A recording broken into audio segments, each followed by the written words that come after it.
جب 2020 کے اندر کووڈ کا پہلا پیشنٹ کراچی میں آیا تو اس وقت حکومت سندھ نے اس صورتحال کو سمجھتے ہوئے فوری طور پر اپنے بڑے ہسپتالوں میں کووڈ کے ڈیڈیکیٹڈ یونٹ قائم کیے۔ تو حکومت سندھ نے اس بات کا تہیہ کیا کہ ایک ایسا ادارہ بنایا جائے کہ جو کہ انفیکشس ڈیزیز اور کووڈ کے مریضوں کو تمام سہولیات فراہم کرے۔ اس سلسلے میں وزیر اعلیٰ سندھ جناب سید مراد علی شاہ صاحب اور وزیر صحت محترمہ عزہ پیچو صاحبہ نے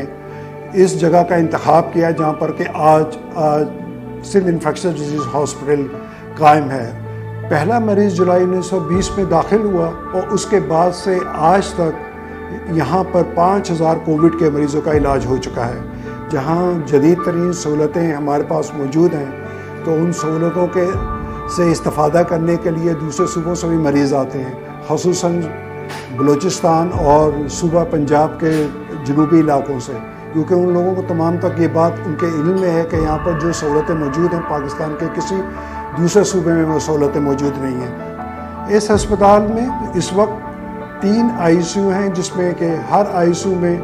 16 بیڈ موجود ہیں اور ہر بیڈ کے اوپر ایک وینٹیلیٹر موجود ہے۔ اس کے علاوہ 118 بیڈ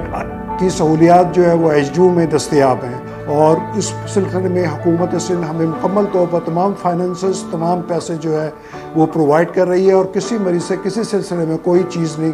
کوئی بھی معاوضہ نہیں لیا جاتا۔